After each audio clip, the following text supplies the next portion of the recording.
File 5. Chapter 5. Tom as a Patrician. Tom Canty, left alone in the Prince's cabinet, made good use of his opportunity.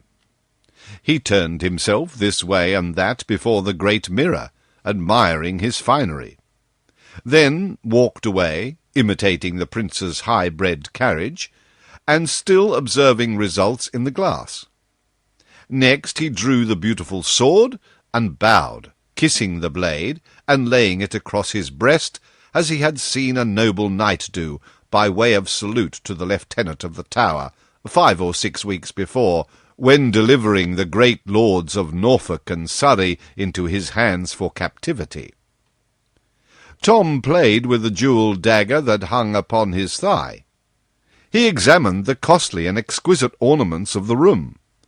He tried each of the sumptuous chairs, and thought how proud he would be if the awful court-herd could only peep in and see him in his grandeur. At the end of half an hour, it suddenly occurred to him that the Prince was gone a long time. Then right away he began to feel lonely. Very soon he fell to listening and longing, and ceased to toy with the pretty things about him. He grew uneasy, then restless, then distressed. Suppose someone should come and catch him in the Prince's clothes, and the Prince not there to explain. Might they not hang him at once, and inquire into his case afterward? He had heard that the great were prompt about small matters. His fears rose higher and higher, and trembling he softly opened the door to the antechamber, resolved to fly and seek the Prince, and, through him, protection and release. 6 gorgeous gentlemen's servants, and 2 young pages of high degree, clothed like butterflies, sprung to their feet, and bowed low before him. He stepped back quickly and shut the door. He said, "Oh, they mock at me. They will go and tell. Oh, why came I here to cast away my life?" He walked up and down the floor, filled with nameless fears, listening, starting at every trifling sound. Presently the door swung open, and a silken page said, "The Lady Jane Grey." The door closed, and a sweet young girl, richly clad, bounded towards him. But she stopped suddenly, and said in a distressed voice, "Oh, what aileth thee, my lord?" Tom's breath was nearly failing him, but he made shift to stammer out, "Ah, be merciful thou.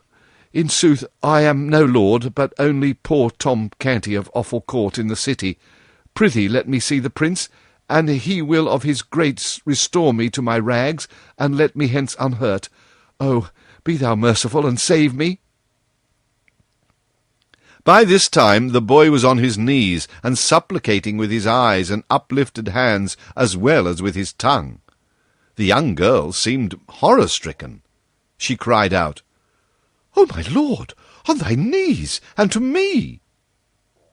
Then she fled away in fright, and Tom, smitten with despair, sank down, murmuring, "There is no help, there is no hope. Now will they come and take me?" Whilst he lay there, benumbed with terror, dreadful tidings were speeding through the palace. The whisper flew from menial to menial, from lord to lady, down all the long corridors, from story to story, from saloon to saloon. "The Prince hath gone mad! The Prince hath gone mad!" Soon every saloon, every marble hall, had its groups of glittering lords and ladies talking earnestly together in whispers, and every face had in it dismay. Presently a splendid official came marching by these groups, making solemn proclamation. "In the name of the King, let none list to this false and foolish matter upon pain of death, nor discuss the same, nor carry it abroad, in the name of the King." The whisperings ceased as suddenly as if the whisperers had been stricken dumb. Soon there was a general buzz along the corridors of, "The Prince! See! The Prince comes!" Poor Tom came slowly walking past the low, bowing groups, trying to bow in return, and meekly gazing upon his strange surroundings with bewildered and pathetic eyes. Great nobles walked upon each side of him, making him lean upon them, and so steady his steps. Behind him followed the court physicians and some servants. Presently Tom found himself in a noble apartment of the palace, and heard the door close behind him. Around him stood those who had come with him. Before him, at a little distance, reclined a very large and very fat man, with a wide, pulpy face and stern expression. His large head was very grey, and his whiskers, which he wore only around his face like a frame, were grey also. His clothing was of rich stuff, but old, and slightly frayed in places. One of his swollen legs had a pillow under it, and was wrapped in bandages. This stern-countenanced invalid was the dread Henry VIII. He said, and his face grew gentle as he began to speak, "How now, my Lord Edward, my prince? Hast thou minded to cozen me, the good king thy father, with a sorry jest?" Poor Tom was listening, as well as his dazed faculties would let him, to the beginning of this speech, but when the words, "me the good king," fell upon his ear, his face blanched, and he dropped as instantly upon his knees as if a shot had brought him there. Lifting up his hands, he exclaimed, "Thou, the king! Then am I undone indeed." This speech seemed to stun the king. His eyes wandered from face to face aimlessly, then rested, bewildered, upon the boy before him. Then he said in a tone of deep disappointment, "Alack! I had believed the rumour disproportioned to the truth, but I fear me 'tis not so." He breathed a heavy sigh, and said in a gentle voice, "Come to thy father, child. Thou art not well." Tom was assisted to his feet, and approached the majesty of England humble and trembling.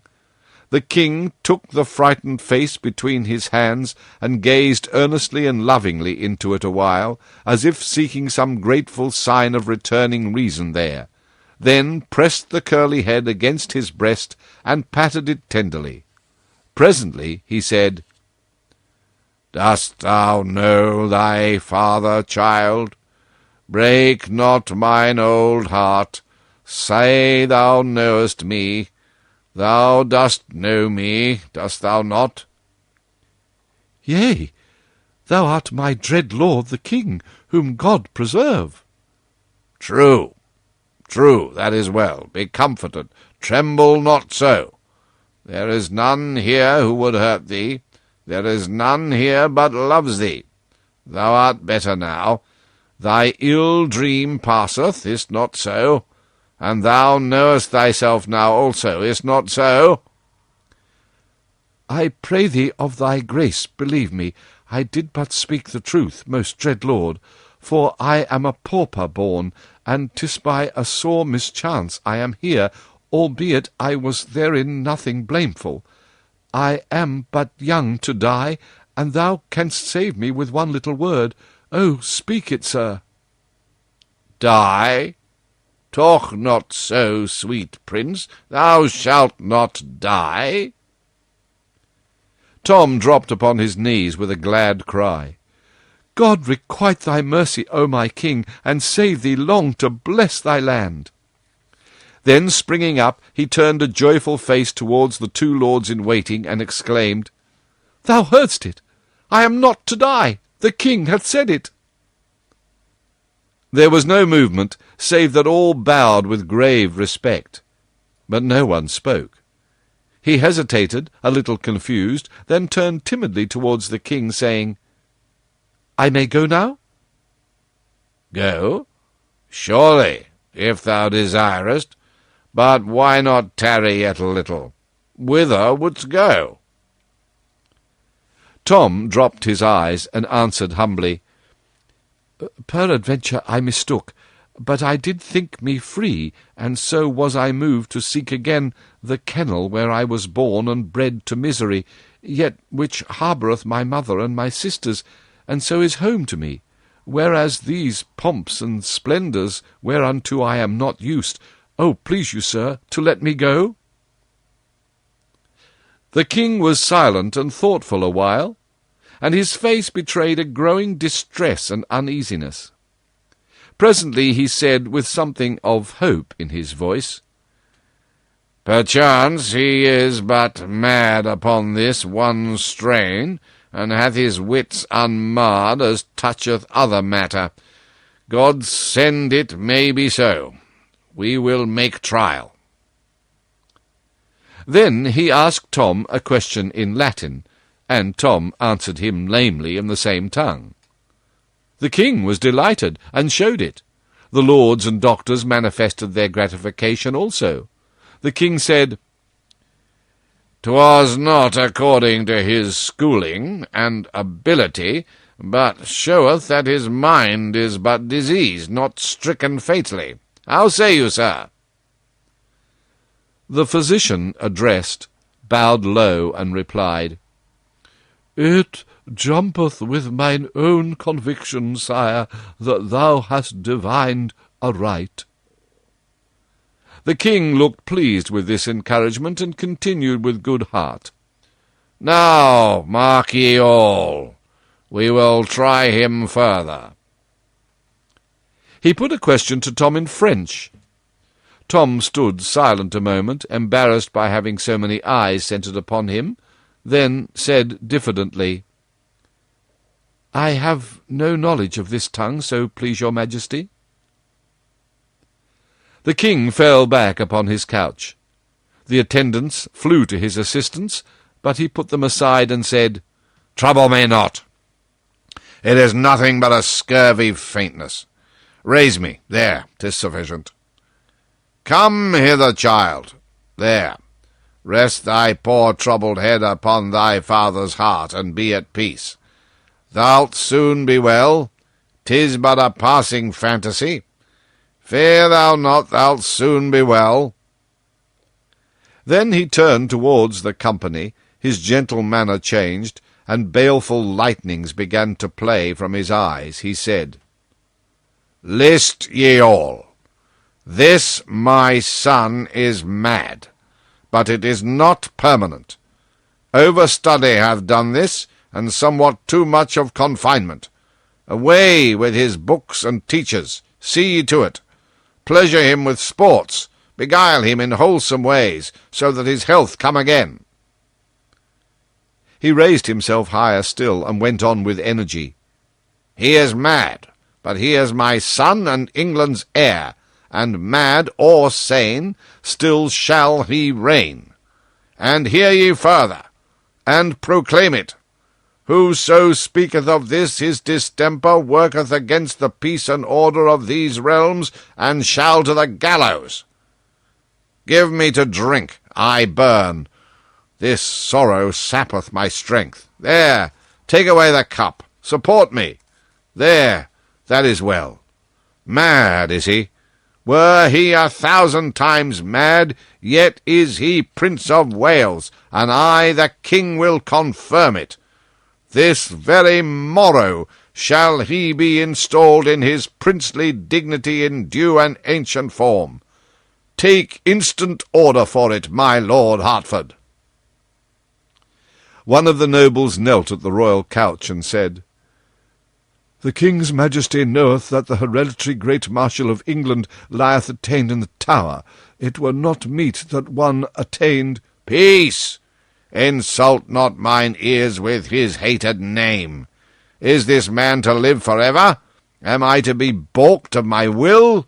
Is the prince to tarry uninstalled, because, forsooth, the realm lacketh an earl-marshal, free of treasonable taint, to invest him with his honours? No, by the splendour of God!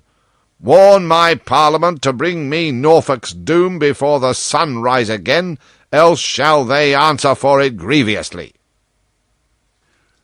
Lord Hertford said, "The King's will is law," and rising, returned to his former place. Gradually the wrath faded out of the old King's face, and he said, "Kiss me, my prince. There. What fearest thou?